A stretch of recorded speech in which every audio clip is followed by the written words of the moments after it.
আসসালামু আলাইকুম। আমি ইমাম আজিজ। আজকে একটি চমৎকার একটি ওয়াজ নিয়ে আপনাদের মাঝে উপস্থিত হয়েছি। কিভাবে আল্লাহ তাআলার কাছ থেকে যেতে হয়, এটা আমরা অনেকেই দ্বিধাদ্বন্দ্বের মধ্যে ভুগি। আমরা জানি না আল্লাহ তাআলার কাছে কিভাবে যাবো, কিভাবে চাইলে আল্লাহ তাআলা খুশি হবেন। এই বিষয়টা নিয়ে আ একটি চমৎকার একটি ওয়াজ আপনাদের মাঝে শেয়ার করব। চলুন দেখি, একসাথে আমরা সবাই দেখি। চলুন শুরু করা যাক।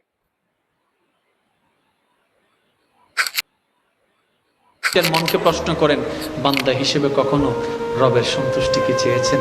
একবার কি বলেছেন, মওলা আমার উপর তুমি একটু সন্তুষ্টি হয়ে যাও, আমার উপর একটু তুমি রাজি হয়ে যাও? একবার কি বলেছেন, মওলা আল্লাহ তোমাকে রাজি করার কোনো এবিলিটি ক্ষমতা আমার কাছে নাই, তুমি আপন গুণে আমাকে একটু ক্ষমা করে আমার উপর রাজি হয়ে। এবার সালেহীন আল্লাহ ওয়ালা বান্দা মুস্কি হেসে বললেন, একটা কাজ করো, তুমি টেকনিকটা একটু ঘুরাও, তুমি রাস্তাটা একটু ঘুরাও। বলে যে কিভাবে? বলে যে তোমার বাবা দাদা যেদিকে মুখ দিয়ে চলেছে তুমি সেদিকে পিঠটা দেখাই দাও, পিঠটা দেখাই উল্টা পথে হাঁটো, তোমার রবের রহমতের দিকে হাঁটো।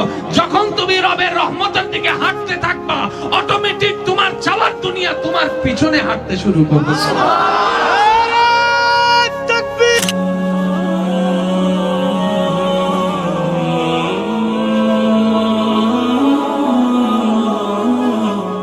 পাঁচ ওয়াক্ত নামাজের দরকার আছে না নাই?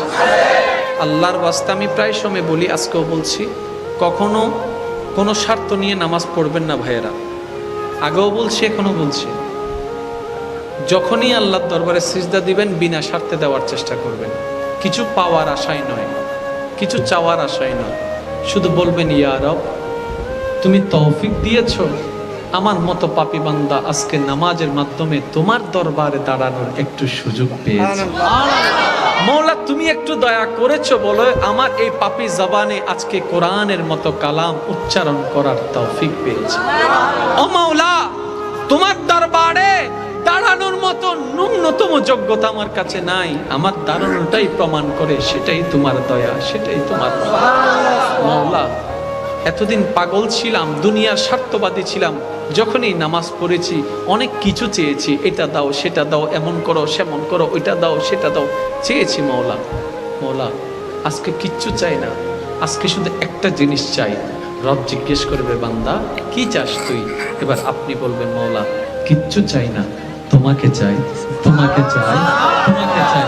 জগৎ জিজ্ঞেস করবে, চাকরি তোর।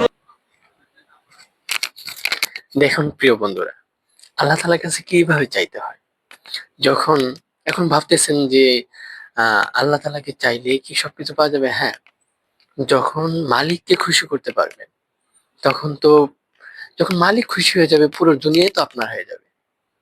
তার জন্য আল্লাহ তাআলাকে আগে চাইতে হবে। চলুন ভিডিওটা পুরো দেখাও।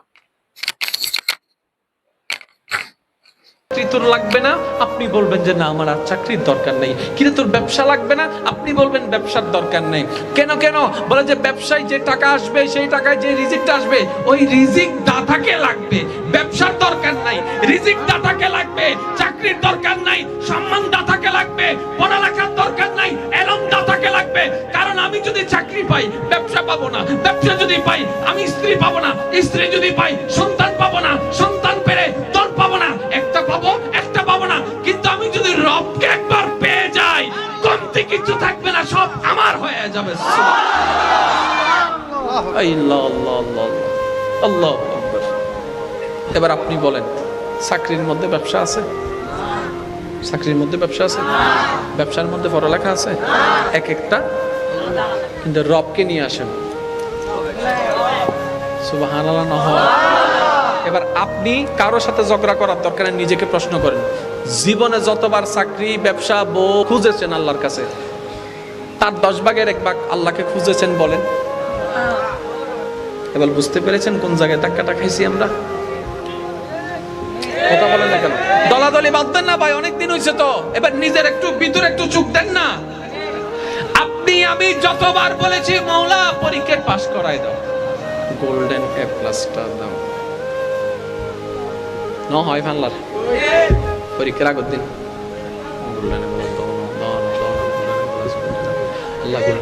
আল্লাহ এবার যদি পরীক্ষা ফাঁস করি বেলা ইয়েন আর হাইতেন ন, আল্লাহ এই এইবার যদি আমি নতুন বাঁচে যাই ওই বিপদ ইয়ে নতুন আর করতেন দুদিন বাদে আবার নামাতে তো আরো জোর হন ভাই। যত যা চেয়েছেন আল্লাহর কাছে, যতবার প্রিয় মানুষকে চেয়েছেন, যতবার প্রিয় মানুষের জন্য কল্যাণ চেয়েছেন, যতবার আপন আপন দোয়া করেছেন, একবার নিজের মনকে প্রশ্ন করেন, বান্দা হিসেবে কখনো রবের সন্তুষ্টিকে চেয়েছেন? একবার কি বলেছেন, মওলা আমার উপর তুমি একটু সন্তুষ্টি হয়ে যাও, আমার উপর একটু তুমি রাজি হয়ে যাও? একবার কি বলেছেন, মওলা আল্লাহ তোমাকে রাজি করার কোনো এবিলিটি ক্ষমতা আমার কাছে নাই, তুমি আপন গুণে আমাকে একটু ক্ষমা করে আমার উপর রাজি হয়ে যাও? একবারও বলার সৌভাগ্য হয় নাই। সেজন্য আমাদের চাওয়াটা ছিল একদম স্বার্থকেন্দ্রিক, যেটাই নিজের দরকার সেটাই চেয়েছি।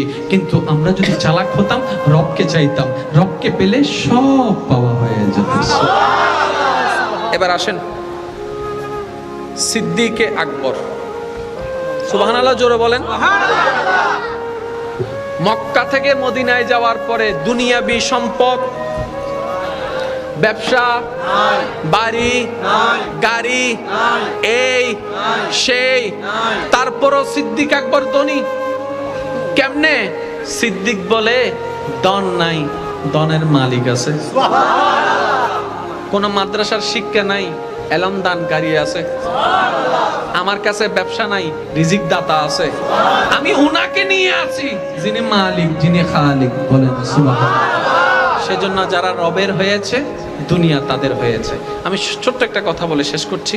মনে করুন আমরা যে বোকামিটা করি বুঝার জন্য, কারণ আমরা যত বুঝতে পারবো জিনিসটা তত করা সহজ হবে।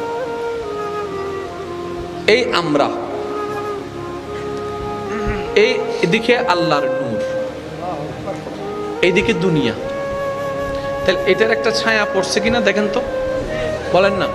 তাহলে এই দুনিয়াকে যখন আমরা ধরতে যাই, অটোমেটিক দুনিয়া আমাদের থেকে দূরে পালায়। দেখেন, সেজন্য আজ পর্যন্ত যারা দুনিয়া চেয়েছেন কেউ দুনিয়া পায়নি। আপনি নিজে খেয়াল করে দেখেন, যারা দুনিয়া চেয়েছেন কেউ পায়নি। হয়তো 2 দিন, না হয় 5 দিন, না হয় 1 মাস, না হয় 2 মাস, আজীবন কেউ পায়নি। সবাই দুনিয়াকে দৌড়াচ্ছে, দুনিয়া তার থেকে দূরে পালাচ্ছে। এবার দাদা দৌড়ালো, পাই নাই, ব্যর্থ। বাবা দৌড়ালো, পাই নাই, ব্যর্থ। এবার সন্তান একটু ভাবতে বসলো, আমার দাদাও পাই নাই, বাবাও পাই নাই, স্বাভাবিক আমিও হয়তো পাবো।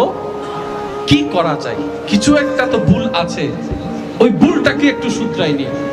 একজন আল্লাহ ওয়ালা সালেহিনের কাছে গেল।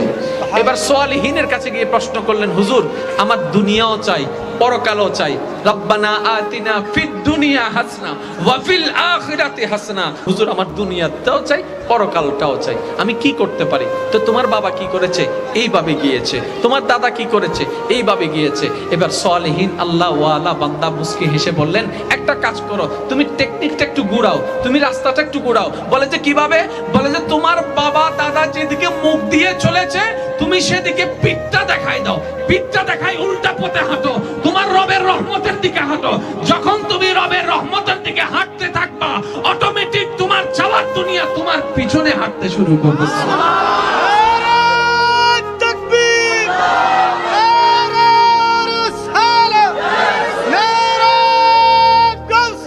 উচ্চ আওয়াজে বলেন না সুবহানাল্লাহ।